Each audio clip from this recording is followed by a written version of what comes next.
말하지 않아도 알아주면 좋겠지만 우리는 종종 기대합니다. 내가 말하지 않아도 표정 하나로, 눈빛 하나로 상대가 내 마음을 알아주길. 하지만 많은 오해와 상처는 이 알아주길 바라는 마음에서 시작됩니다. 소통은 단순한 말의 교환이 아니라 진심이 닿는 과정입니다. 이야기는 그런 진심에 관한 이야기입니다. 우리가 얼마나 자주 말을 아끼다, 마음을 잃고 또 얼마나 쉽게 진심이 오해되는지를 함께 돌아보는 시간. 이 에세이들이 여러분의 마음을 부드럽게 열어주는 열쇠가 되길 바랍니다. 1장. 괜찮아 라는 말의 숨은 외침. 지연 씨는 친구가 물었습니다. 괜찮아? 그녀는 반사적으로 응, 괜찮아 라고 답했지만 사실은 괜찮지 않았습니다. 그 말 안에는 나 좀 안아줘, 내 얘기 좀 들어줘 라는 말이 숨어 있었죠. 말하지 않아도 전해졌으면 했지만 그날 밤 그녀는 친구에게 메시지를 보냈습니다. 사실은 조금 힘들었어. 그렇게 대화는 시작되었고 그녀의 진심은 늦게라도 닿았습니다. 2장. 대화는 듣는 것에서 시작된다. 정민 씨는 늘 아이에게 오늘 학교 어땠어?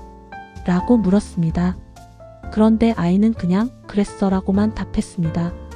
실망한 그는 아이가 말을 하지 않는다고 생각했죠. 하지만 어느 날 그는 말을 멈추고 조용히 아이 옆에 앉아 있었습니다. 아이는 그제야 아빠, 사실 오늘 좀 속상했어 라며 마음을 열었습니다. 말보다 먼저 필요한 건 들으려는 마음이었습니다. 3장. 왜 말 안 했어? 라는 말의 무게.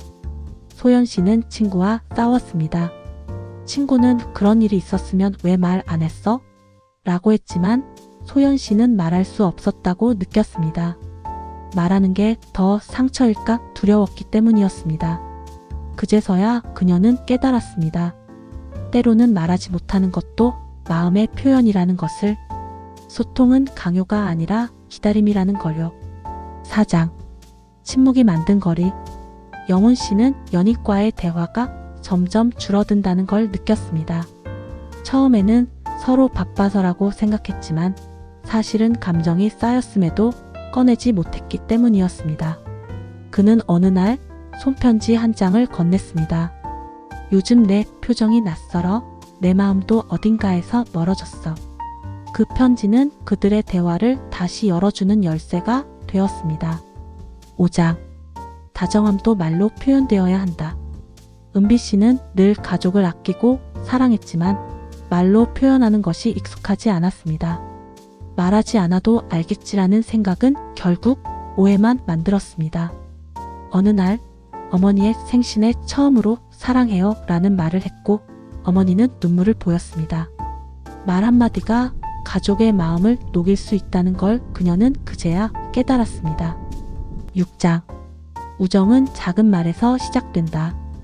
성현 씨는 친구가 멀어졌다고 느꼈습니다. 섭섭한 마음에 연락도 끊어졌죠. 그런데 어느 날 친구의 메시지 한 줄이 왔습니다. 그때 내 말 아직도 생각나.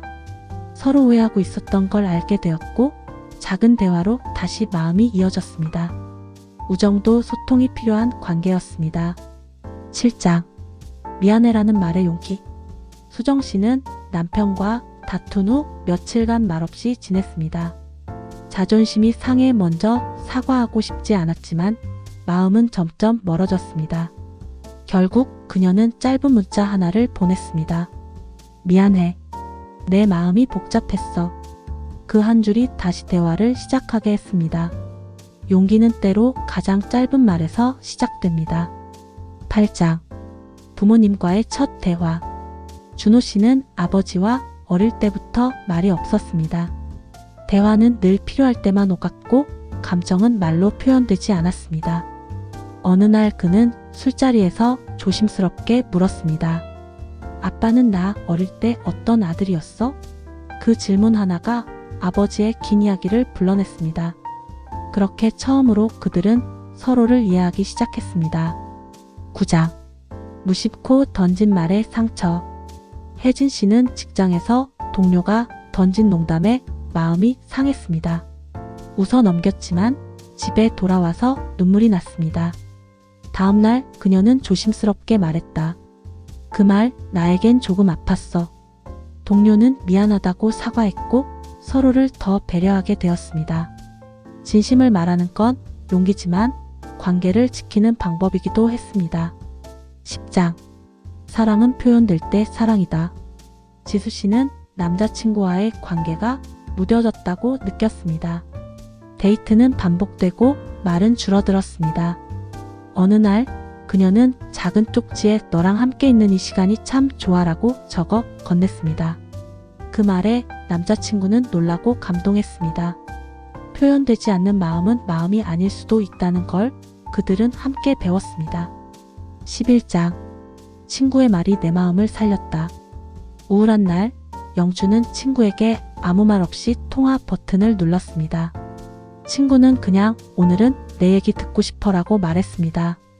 그 말에 영주는 울음을 터뜨렸고 긴 통화 끝에 마음이 한결 가벼워졌습니다. 누군가의 진심은 말보다 조용한 온기로 다가옵니다. 12장. 어른이 되며 멀어진 우리. 정아 씨는 어린 시절 단짝이던 친구와 점점 연락이 뜸해졌습니다. 바쁜 생활 속에서 먼저 연락해볼까 망설였던 시간들. 결국 그녀는 짧은 메시지를 보냈습니다. 잘 지내지? 내 생각 자주 나. 그리고 다시 시작된 대화는 예전처럼 따뜻했습니다. 소통은 결국 용기였습니다. 13장. 자식이 아닌 사람으로서. 영식 씨는 부모님과의 관계가 의무처럼 느껴졌습니다. 그런데 어느 날 어머니의 말 한마디가 그를 울렸습니다. 너도 힘들겠지 아들.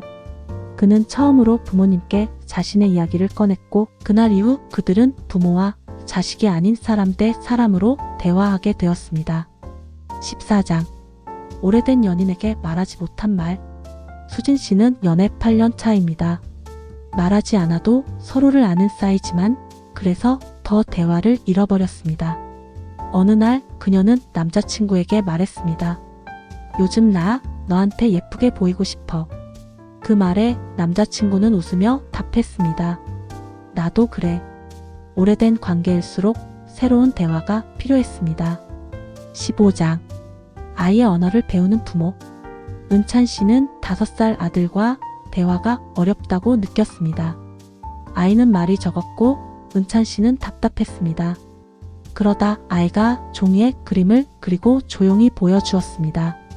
그 안에는 하루의 이야기가 담겨 있었고 그는 아이의 방식으로 아이를 이해하게 되었습니다. 16장. 나를 지키는 말, 지금은 좀 힘들어. 정수 씨는 언제나 누군가의 부탁을 거절하지 못했습니다. 하지만 어느 날 그는 친구에게 처음으로 말했습니다. 지금은 좀 힘들어. 나중에 이야기해도 될까? 그 말은 관계를 끊는 것이 아니라 자신을 지키는 연습이었습니다. 17장. 대화는 적절한 타이밍에서 피어난다. 서연 씨는 연인과 대화하려 했지만 늘 상대방이 바쁜 시간에 말을 꺼내 싸움이 되었습니다. 그러다 그녀는 메모를 남기고 기다리기로 했습니다. 내가 괜찮을 때 이야기 나누고 싶어. 그러자 상대는 스스로 시간을 내어 다가왔고 대화는 오히려 깊어졌습니다. 18장. 사소한 안부가 건네는 진심. 진수 씨는 먼 곳에 있는 친구에게 가끔 메시지를 보냈습니다. 잘 지내지? 그 친구는 늘 고맙다고 답했고 언젠가 이렇게 말했습니다. 내 안부가 날 일으켜. 말은 짧아도 마음은 깊을 수 있습니다. 19장. 화해의 시작은 말 한마디. 재호 씨는 형과 말다툼 후 3년간 연락이 끊겼습니다. 명절에 그는 용기를 내어 문자를 보냈습니다. 잘 지내지? 나 내 생각했어. 그 한 문장이 대화를 다시 열었고 둘은 서서히 관계를 회복했습니다. 화해는 용기가 아니라 따뜻한 말에서 시작됩니다. 20장. 소통은 이해받는 경험. 예림 씨는 늘 자신의 이야기를 들어주는 사람을 원했습니다. 그러다 상담을 받으며 처음으로 깊이 있는 대화를 경험했습니다. 그 경험은 그녀에게 말할 수 있다는 용기와 누군가와 연결된다는 감정을 심어 주었습니다. 소통은 결국 나도 이해받을 수 있다는 경험이었습니다. 마음이 머무는 대화. 우리는 모두 마음을 나누고 싶어 합니다. 하지만 그 방법을 잘 모르기에 때론 침묵으로, 때론 지나친 농담으로, 때론 말이 아닌 방식으로 표현합니다. 이 이야기가 그런 다양한 언어들을 이해하고 우리가 조금 더 진심으로 다가가는 연습이 되길 바랍니다. 말하지 않아도 알아주길 바라던 우리에게 필요한 건 말을 꺼낼 용기일지도 모릅니다.